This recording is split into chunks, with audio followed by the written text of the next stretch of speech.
Hi, everyone. I'm Maggie McGrath, senior editor at Forbes. Among an endless blizzard of news coming out of the Oval Office, there is one consistency: President Trump's use of executive authority to get what he wants, even in the face of obstacles. Joining us to discuss this is one of the great political historians of our time, Rick Perlstein. He is the author of Nixon Land, The Invisible Bridge, and Reagan Land, which charted the rise and capture of the Republican Party by its right wing. Rick, thank you so much for joining us. Glad to be here. So, as I just said, President Trump has been leaning a lot on executive action, executive authority in his first few months back in office. But we would love your perspective as a presidential historian. Where does he stand? What is your characterization of how he is wielding executive power? Well, in short, like so much of what we see from Trump, we see kind of shadows of glimmers of precedents in past presidencies, but his use of those precedents is just so off the charts that he represents something qualitatively different. The presidency, an office that has increased in power and executive authority a great deal of the 20th century and in the first, it really started with the New Deal and Franklin Roosevelt, who he did to address a national emergency and was eventually written into law. America kind of located itself within kind of a permanent emergency, first with the Cold War and then with the War on Terror. And so you basically have the president in his authority, according to the Constitution, is the commander-in-chief of the armed forces, not of the citizens. Citizens don't have a commander-in-chief, but the commander-in-chief of the armed forces to justify stuff that went way beyond what the founders and the people who wrote the Constitution intended. And, you see that with Trump when he justifies, deporting people without due process of law by saying, oh, we're fighting a foreign enemy, these supposed, violent gangs. So he's inventing this new foreign enemy, but that's his justification. He's clothing his authoritarian power grab in the raiment of previous precedents about national security.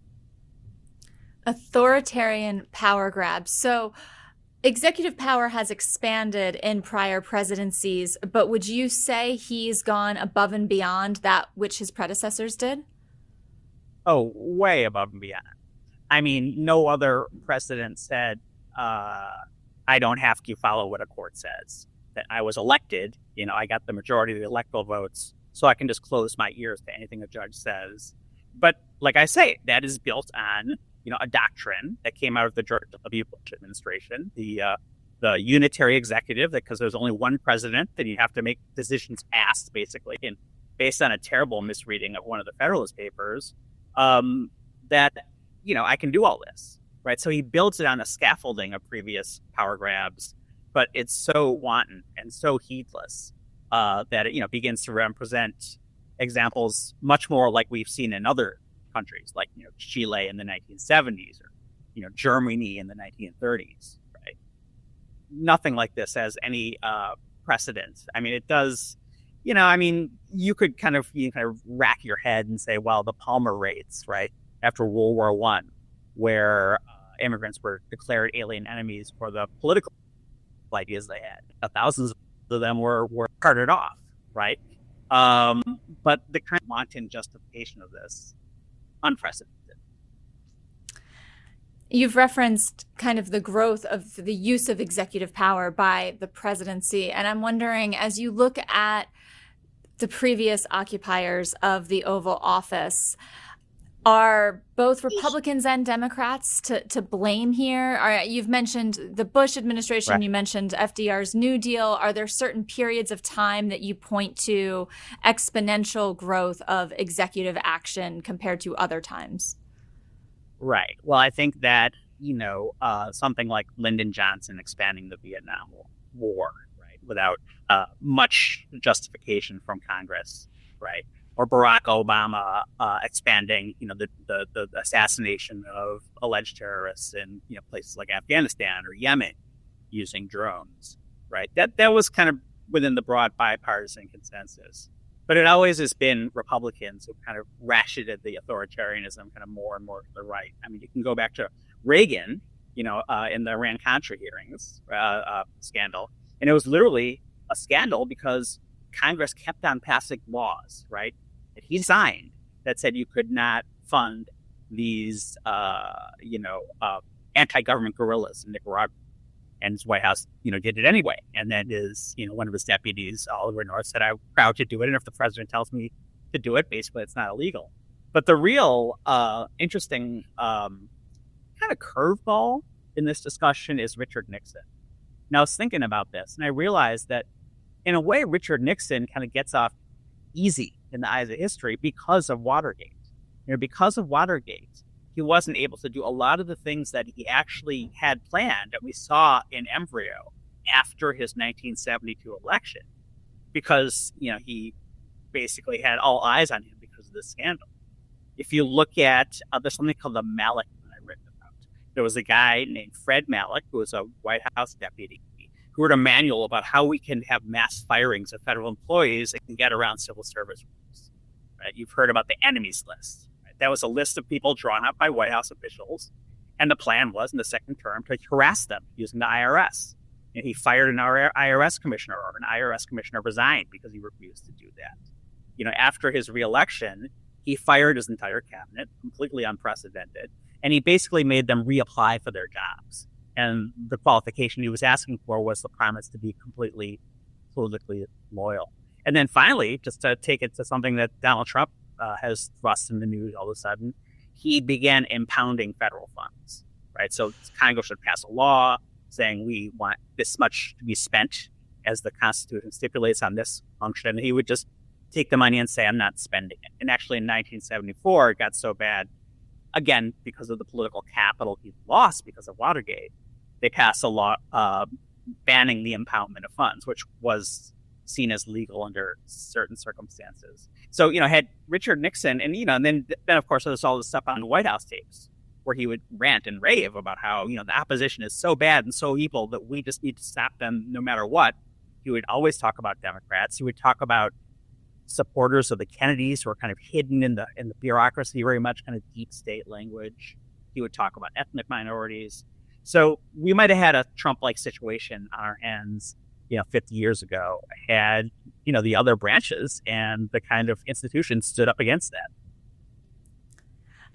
I had been going into this interview planning on asking you the question how Trump compares to Nixon, but I will now ask a version of that question because you just anticipated that first part.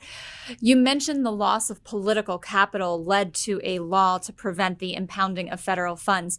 In anything that you're seeing out of the Trump administration right now in its second term, do you see a rapid deceleration in political capital such that something similar could happen over the next 1, 2, or 3 years?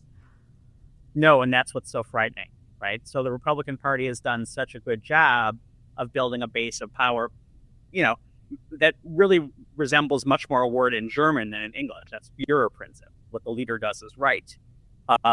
That we don't really see, when he talks about, I'm going to get a third term and there's ways you can do it, Republicans just kind of shrug it off, right? Or when he talks about, how defying federal judges and his vice president says, what this judge said doesn't matter, right? And the rest of the Republican Party shrugs it off.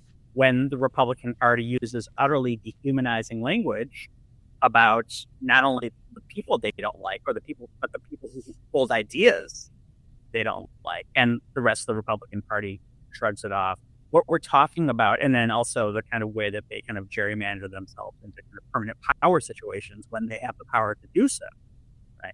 We're looking at something that kind of becomes a self-licking ice cream cone, kind of a machine that goes of itself, because all the institutions that are supposed to stand up to that, whether it's universities or certain federal judges, or even CEOs of banks. The real watershed might have been someone like Jamie Dimon saying, Trump's our guy. He's going to be good, for our business, right? Or Jim Cramer, right? The stock picker on CNBC saying, if you want a higher paycheck, you should vote for Trump, right?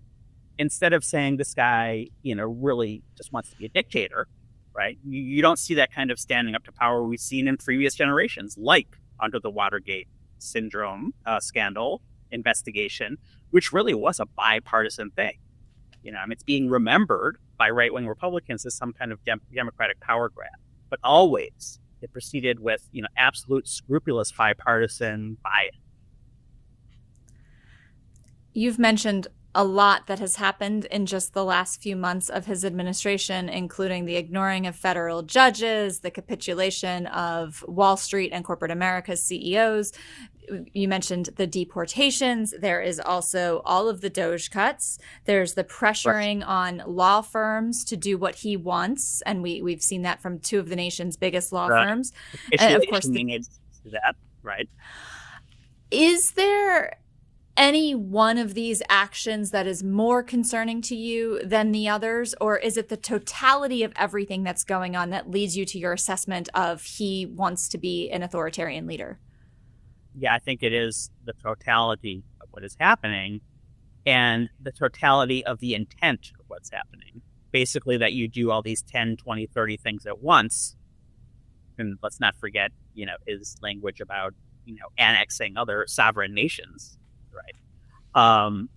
To kind of confuse and stun the opposition, right? So you really cannot look at any of this in isolation. It really kind of works as this sort of infernal system. You mentioned that Republicans are kind of laughing off what President Trump is saying about a third term. And then you have on the left, people are sounding the alarm over it. And then there's a reaction to the reaction saying that's a distraction and we should be paying attention to one of the other 20 things that is going on. How seriously should we be taking an assessment, a statement like that I can find a way for a third term? Well, I mean, we should take it seriously because it precisely represents a pattern, a metastasizing pattern in his rhetoric that we've heard ever since he became president, right? First, he would kind of giggle about it, kind of hint at it, and then he would kind of hint a little more strongly, and now he says it explicitly, and now you have Republican lawyers, looking at, maybe like subtle differences in the Constitution between, what the qualifications to serve as president and run as president are, right? So now we're kind of like in the let's get the lawyers after it, which again, has its precedent. I mean, there were a lot of things that were considered illegal, and then Bush's lawyers, people who still, are quite successful within the establishment firmament, like John Yoo, saying, no, we can rewrite this in a way that makes it legal, right? So, unfortunately, this is a bitter harvest that's been sown for a long time. Even back to the founding of the Constitution, when James Madison, when he wrote the Federalist Papers and he talked about checks and balances, the one thing he also said is this: none of this works unless you have a leader who has some sense of Republican virtue, some sense that he is part of an ongoing enterprise and is not just out for himself, right? So, unfortunately, a lot of what's happening is that, the people around Trump are kind of finding the loopholes, the bugs, the ambiguities in a system that relies on people acting, with dignity and good faith. It relies on precedent and standard. And I have to ask, I know intent can be hard to assess, but do you think President Trump understands and respects the limits of the power of his office? No, he jokes about being a king. And in fact, as soon as the Republican majority Supreme Court, passed a ruling that said he was not responsible for crimes committed in when he was doing official acts as decided by the Supreme Court, one historian pointed out that, in fact, Donald Trump now has less responsibility and more power to do what he wants without consequence, should he become president, because that was before he was president the second time, than George III, the person we overthrew in order to have the nation's first government by the people, of the people, and for the people on this earth. So that really is what is at stake now. And then what's your assessment of how President Trump views and or respects congressional authority in this landscape? he doesn't respect any authority but his own. I mean, unfortunately, he doesn't have, much opposition, certainly within his own congressional, caucus. But, a lot of people on the left who were pointing out that, what we have isn't really authoritarian government yet because Republicans in Congress disagree on so much, right? And they're not able to do things like, have an effective speaker election or get enough votes to get what they want. Now we just see, well, he decided he didn't need Congress to say how to spend money, as it explicitly says is the rule in the Constitution, right? So as soon as he, got this guy, Elon Musk, and gave his, young computer programmers access to the actual budgets of these organizations, how many people they could hire and how many people they could fire, that was a specific anti-constitutional action, which said the whole function of the first branch, there's three branches, the constitutionalists, Congress, the first, has no standing over what I decide to do. As we talk about precedent and historical precedent, you mentioned Jamie Dimon, you've mentioned Elon Musk. We've seen Elon Musk's role in this administration. Is there precedent or context for how we've seen corporate America engage with the second term of this administration? Because the first term felt very different. The resistance felt strong, and fast forward to 2025, and you're seeing a lot more, I think, conciliatory language from Silicon Valley, from Wall Street was pretty friendly the first time. But what's your assessment of how the business world is responding to the second term of President Trump? Right. I mean, they're reacting a lot like the kind of conservative establishment and business class of Germany reacted towards the rise of Hitler in the 1930s. Right. The vice chancellor, a guy named Fritz von Papen, right? He was part of the coalition government that put Hitler into power before he seized dictatorial power. He said, we'll have Hitler so far in the corner, he'll squeak. In other words, we'll be able to control him. Right. A lot of the business class of Germany considered him, an asset, a tool. Right.